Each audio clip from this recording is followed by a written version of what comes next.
Fala aí, sobrinhada. Tia boa tá na área, hein?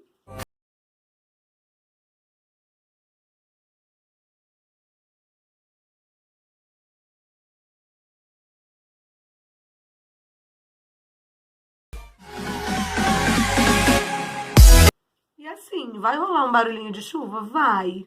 Vai rolar uma cacheada de coque, ou seja, bagunçado? Vai.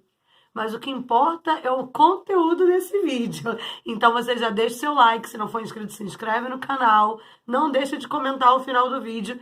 E vambora, que não gosto de ficar com essa demora toda, não.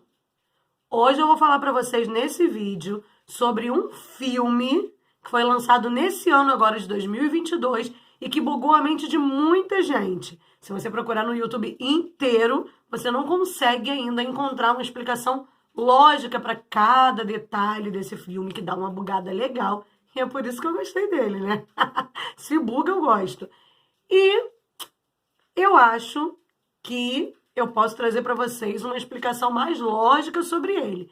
Posso até estar errada, mas eu acho que não. E o filme que eu vou lhes indicar hoje é um filme cheio de mistério, com muito suspense e que precisa de muita atenção para tentar, pelo menos, né, ser compreendido. E o filme é O Ritual Presença Maligna, de Christopher Smith, o diretor de Plataforma do Medo, Triângulo do Medo e Morte Negra.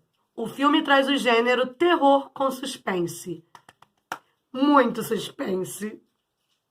A sinopse do filme é a seguinte: Mary Ann, seu marido Lionel e sua filha Adelaide se mudam para o interior de Borley, no interior da Inglaterra. Não sei se é assim que se fala, o importante é vocês entenderem. Borley. E eles se mudaram para Borley porque Lionel teria sido nomeado novo reverendo da cidade. Logo que chegam em sua nova casa, Mary Ann percebe que estranhos e assustadores eventos começam a acontecer. Logo, logo, se levanta uma suspeita de que os moradores da cidade escondem um segredo sobre a casa. Com a ajuda de um famoso ocultista da cidade, aos poucos o casal vai descobrindo a verdade sobre a presença maligna que habita onde agora moram. Agora, se você que está aí me assistindo ainda não assistiu a esse filme e tem a intenção de assistir, corre daqui, porque agora eu vou rechear esse vídeo com spoilers, que é para as pessoas tentarem, junto comigo, achar uma resposta pro contexto desse filme, tá? Então você vai lá, assiste, depois você volta para a gente dividir opiniões. Você vai ver se você concorda com o meu ponto de vista e comenta aqui qual é o seu, se você concorda ou se o seu é diferente, ok? Vai, corre que é spoiler! Bom, esse filme é bem confuso e cheio de peças para encaixar. Para conseguir compreender pelo menos um pouco desse filme, é necessário atenção a cada detalhe e um cadinho de conhecimento histórico. E alguns desses conhecimentos envolverá teorias da conspiração. Oh, adoro! O filme retrata a história de uma casa mal assombrada que é de propriedade da igreja. Na verdade, essa casa era antes um mosteiro. Para quem não sabe o que é um mosteiro, é onde vivem os monges isolados do mundo. Basicamente um convento. E essa casa é cedida ao padre da igreja para viver juntamente com a sua família, que, claro, não fazem ideia dos fatos sobrenaturais que acontecem por lá, ou mesmo de tragédias que já aconteceram ali.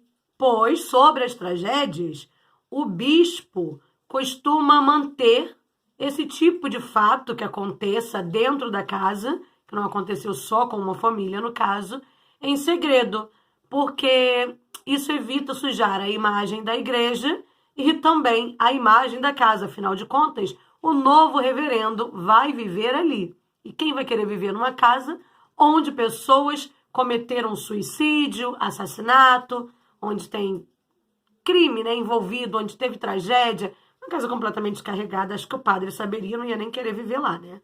O filme tem, além do bispo e a família, como chave essencial para desvendar o mistério, a governanta e um famoso ocultista que vive na cidade, que, aliás, é amigo da governanta da casa. O ocultista tenta alertar de todas as formas insistentemente o perigo de residir naquela residência. Segundo minhas pesquisas, a história é baseada em fatos reais e a residência foi uma das mais mal assombradas da Inglaterra no século XX. Um ponto ótimo no filme é que ele não faz rodeios para dar início aos mistérios.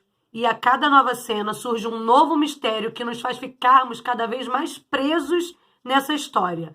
Ah, mas eu só saio desse sofá quando eu terminar de entender esse filme. Você vai ficando cada vez mais bugado e mais interessado. Mas a frustração maior é o final do filme. Se você assiste a um filme e você não entende a história, fica aquela interrogação no ar, você sequer consegue fazer algo depois sem tentar entender aquilo. E lava a louça e pensa no filme. E dorme e tenta pensar no filme. Você não perdeu seu tempo assistindo aquele filme, correto? Mas isso foi o que aconteceu com a maioria dos telespectadores. Porque, como eu disse, o filme é uma junção de muito atenção, muito mesmo, com um pequeno fato histórico. Tem que conhecer, entender, saber um pouco sobre aquilo para conseguir ligar um fato ao outro. Do contrário, realmente você fica com aquela interrogação voando na tua cabeça. Mas vamos lá. Basicamente, o que assombra a casa ali no filme é o espírito revoltado de uma freira que teria vivido ali no passado. Essa freira, quando em vida, teria tido um momento de fraqueza da carne, de fraqueza humana, e teria engravidado. Como consequência do seu pecado de fornicação, os monges teriam a torturado. A igreja. E a torturaram até o fim da sua vida, tirando também a vida da sua bebê. Os monges eram tão fanáticos religiosos que eles se feriam na cara por conta de uma punição, como se fosse uma punição dos pecados que já cometeram. Faziam isso como se fosse uma ordem de Deus e faziam também com outros pecadores. Principalmente se esse pecador fosse um membro do mosteiro, porque teria quebrado os seus votos com Deus. E isso era algo, obviamente, pela visão dos monges, muito absurdo. Basicamente imperdoável, né? A ponto de terem torturado até a morte. Aliás, os brinquedos que a filha de Mary Ann encontrou na casa e tanto brincava com eles eram a representação dos 3 monges e da freira mutilada. Observem que a boneca não tem olhos e a fantasma também estava sem os olhos. Os monges que a torturaram eram 3 e os bonequinhos com capuz também eram 3. E o que esses bonequinhos representando essa situação de tortura e morte estavam fazendo ali? Porque não faria sentido, afinal de contas, aconteceu e depois fizeram os bonequinhos e colocaram ali. Isso não é mostrado claramente no filme. Mas, provavelmente, esses bonequinhos representando esse acontecimento teria sido colocado pelo próprio bispo, que já sabia de tudo que acontecia na casa, porém abafava o caso, né? Agindo pela encolha. E, com certeza, nesses bonequinhos havia uma ritualística por parte dos nazistas que era para atrair e fortificar essa alma revoltada, esse espírito revoltado da freira. E, obviamente, quem brincava com aqueles brinquedos? A criança. E era o que iria atrair com mais força o espírito, porque o espírito queria ir de encontro à sua filha que teria sido tirado dela. Então, como ela não teve nem o direito de conhecer essa filha, automaticamente a impressão que se tinha era que aquela era a sua criança. Entendem? É confuso, né? Por isso que eu tô perguntando se vocês entendem. Eis que toda mulher que vivia naquela casa se corrompiam ao pecado de fornicação, de adultério. Se corrompiam ou já haviam se corrompido a algum tipo de pecado assim. Quem escolhia a pessoa para viver na casa, no caso o bispo, já escolhia com esse intuito de que dentro da casa deveria habitar uma criança que fosse ilegítima, ou seja, essa criança tinha que ser fruto de um pecado, não podia ser filho daquele casal, tinha que ser fruto de uma traição, tinha que ser fruto de uma fornicação. O primeiro casal mostrado no filme, por exemplo, a mulher teria cometido adultério e teria engravidado. O seu marido, o padre anterior que viveu naquela casa antes de Lionel com Mary Ann e Adelaide, teria tido um surto com toda essa situação, teria a matado e em seguida teria se suicidado. Mary Ann também engravidou de fornicação. A sua filha Adelaide não era filha biológica de Lionel. Mary Ann conheceu Lionel após o nascimento de Adelaide. Mary Ann teria sido internada em um manicômio para poder esconder a sua gravidez, porque seria uma vergonha para a família, que era totalmente religiosa, envolvidos com a igreja.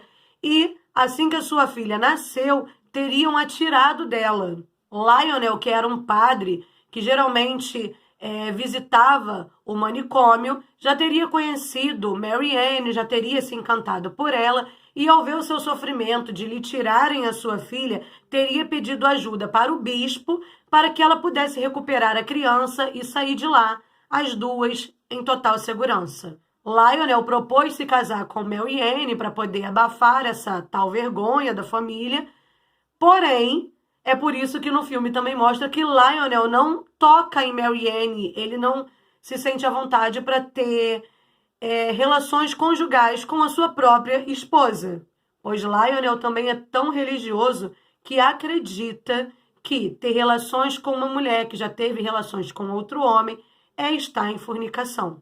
Em uma das cenas, Mary Ann conversando com o bispo, é relatado pelo próprio que ele a ajudou a recuperar a sua filha e que isso já tinha o intuito da casa. Já estava tudo programado para que um dia eles vivessem naquela casa.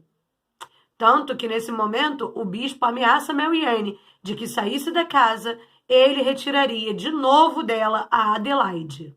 E com isso a gente consegue entender que uma criança ilegítima na casa era completamente necessário para poder atrair com mais revolta, com mais força, o espírito da freira. Por quê? Provavelmente a energia da criança ilegítima seria a mesma energia da filha da freira, que ambas eram frutos de pecados. Então, era uma energia mais pecaminosa, mais pesada, algo do tipo. Só sei que ali no mundo espiritual a freira conseguia sentir a energia da criança ilegítima. Se fosse uma criança do pai e da mãe certinho, bonitinho, talvez a freira não sentisse a energia de uma criança na casa. Foi assim que eu entendi esse auê aí todo. O bispo é uma pessoa tão ruim no filme, um cínico, um sonso, que ele chegou a mandar nos capangas darem uma coça no ocultista da cidade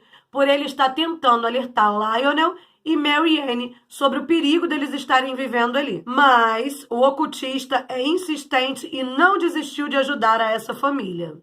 E, com a ajuda dele, Mary Ann conseguirá recuperar a sua filha Adelaide, que já estaria em posse da freira morta, né? No caso do espírito, já estava levando Adelaide embora quando o ocultista consegue entrar na mente de Mary Ann, consegue convencê-la de que precisa de ajuda e consegue, através de um ritual, ajudá-la a encontrar Adelaide juntamente à freira. Mary Ann, então, negocia com a freira, com o espírito da freira, que se libertasse sua filha Adelaide, ela garantiria um enterro digno para a freira e para a sua filha bebê. Ela encontraria os ossos de ambas e iria lhes dar um enterro digno, uma junto da outra. E assim, a freira teria aceitado e lhe devolvido a sua filha. Pois só assim, esses espíritos, principalmente o da freira, poderia seguir em paz e parar com essa revolta espiritual de ficar perturbando, assombrando a casa, perturbando os moradores, fazendo eles ficarem malucos, surtados, enlouquecidos. Pensando no lado cômico da história, a freira estava cansada dessa vida. Ela só queria descansar em paz com a filhinha dela, só isso que ela queria. Só que enquanto ela não tivesse a filhinha dela e um enterro digno, não teria como, né? Mas é depois desse enterro digno que Mary Ann propôs e fez, cumpriu com a sua palavra, que começa o maior bug de todos nesse filme. Na calada da noite, o bispo, junto com seus capangas, desenterram os ossos da freira e da sua filhinha e leva a uma sede nazista, onde ele é recebido calorosamente, como se fossem todos amigos de infância. Agora a pergunta que fica no ar é: por que os nazistas queriam os restos, os ossos do espírito que perturbava a casa, né, da freira e junto da sua filhinha? E por que o padre tinha uma união com os nazistas? Lembram que eu disse que essa residência existiu e que era uma das mais mal-assombradas do século XX? Então, isso foi no mesmo século que ocorreu a Segunda Guerra Mundial, tanto que a Segunda Guerra Mundial também é falada várias vezes no filme, porque esse era o mesmo período que a Alemanha era controlada por nazistas e se tornou uma grande ameaça para a Inglaterra e também para o cristianismo, pois o nazismo via a ideologia religiosa cristã como uma ameaça para as suas ideologias políticas, porque o cristianismo sempre teve uma grande influência sobre a população, né? Sobre a humanidade. Sendo assim, quem quisesse manter de pé os seus templos, que negociassem com os nazistas, de modo que um colaborasse com o outro. E claro que para não sujar a imagem da igreja, isso teria que ser feito às escondidas, até mesmo para poder não atrapalhar a influência que a igreja poderia dar sobre isso. Sem falar nas inúmeras histórias de religiosos, que você pode encontrar essas histórias até aí na internet. Histórias de inúmeros religiosos que supostamente eram simpatizantes nazistas. Ou seja, assim como esse bispo do filme, fechavam tete a tete com os nazistas, mas se faziam de bom moço diante de toda a população que frequentava ali a sua igreja, né? Mas aí vamos voltar no porquê que os nazistas queriam os ossos da freira e da sua filhinha. Temos duas hipóteses. Uma é que o pai dessa bebê que a freira esperava seria um nazista e queria dar um enterro digno para sua amada e a sua bebê, ao qual ele não teve o prazer de conhecer, mas por amor queria dar esse enterro digno. Essa é a hipótese mais tosca que eu tenho e acho que é a menos provável. A segunda hipótese é que há relatos históricos de que os nazistas mexiam com o ocultismo e teriam até se tornado quase uma seita, com direito a cultos pagãos com o direcionamento de um bruxo. Sendo assim, poderiam querer usar da força dessa presença maligna para torturar a mente dos seus inimigos, já que era comprovado que esse espírito que habitava a casa levava as pessoas à beira da loucura, mexia totalmente com a mente desses moradores da casa. Tendo contato direto com esse espírito, ele fazia a pessoa até ver coisas que não estavam acontecendo. Por exemplo, temos a cena de Lionel no porão, vendo Mary Ann com outro homem no ato íntimo, e era só o espírito mexendo com a mente dele. Na verdade, isso não estava acontecendo.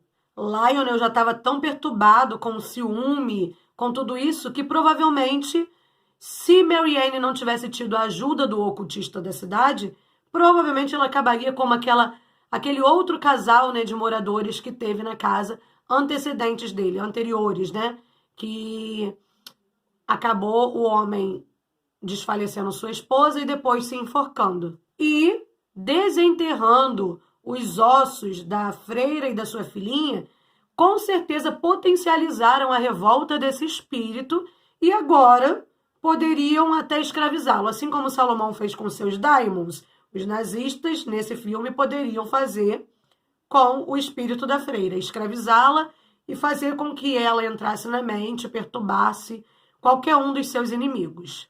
Aliás, teóricos conspiracionistas dizem que os nazistas também faziam experimentos relacionados ao MK-Ultra, que é aquele projeto que dizem que a elite oculta usa, que mexe com a mente humana através de imagens, através de símbolos, até mesmo de sons. através de um filme que você está assistindo, aquela simbologia, aquela cena, algo ali vai entrar na tua mente, vai fazer você ver de outra forma, entende? É basicamente como se mexesse com a sua mente. O MK Ultra é basicamente isso, né? Segundo teóricos dizem. E disse que os nazistas mexiam com isso. Então, faz muito sentido que pudesse ser isso a intenção do filme. Falar que os nazistas mexiam com o ocultismo e iam usar desses ossos para poder fazer experimentos relacionados ao MK Ultra, que era o projeto para mexer com a mente humana de outros, né? Dos seus inimigos, provavelmente. Bom, o filme mostrou isso muito mal mostrado. Deu a entender que vai ter uma continuação, porque no fim de tudo mostra a Adelaide sentada na igreja, com a bonequinha no colo, e é dado um close em ambas. Então dá a entender que vai haver uma continuação. Espero de coração que a continuação tenha uma explicação mais direta, né? Porque essa a gente ficou todo mundo perdido. Garanto que se vocês procurarem no YouTube, vocês não encontram vídeos explicando, assim, um final. Todo mundo ficou sem entender, né? Eu acho que isso que eu consegui compreender, depois de me aprofundar muito e ver o filme de novo e de novo, eu acho que é a mais lógica, entende? Mas o filme mostrou isso muito mal mostrado, eu deveria ter explicado isso melhor. Mas, como eu gosto de filmes que bugam a mente, que faz a gente ter que pensar e envolve relatos históricos, então eu acabei dando um 10 para esse filme por conta disso. Mas nem todo mundo gosta dessa bugação toda, né? Mas e você? O que achou do filme? Não deixa de comentar aqui pra mim, porque eu também quero saber a sua opinião. Se você concorda depois do que eu falei, ou se você tem outro ponto de vista, ou se você acha que nenhum nem outro, vamos continuar todo mundo bugado. E não deixa também de se inscrever no canal, caso você ainda não seja inscrito. Conheça os meus outros vídeos, que eu garanto que você vai querer clicar no inscrever-se na hora. Não deixe também de compartilhar esse vídeo com seus amigos. É uma boa indicação de filme, fim de semana aí, né? A pessoa já vai ter o que fazer, o que ver um filme. Olha, esse filme parece ser interessante. Passa para os seus amigos, não deixa de curtir. E é isso, gente. Beijo, beijo e até o próximo vídeo. Agora vou eu aqui, ó, para os meus estudos, porque tem mais coisa pra gente contar aqui. Pena que eu não dou conta de fazer tudo, gente, tão rápido. Mas aguardem que sempre vem vídeos bons por aqui. Beijo!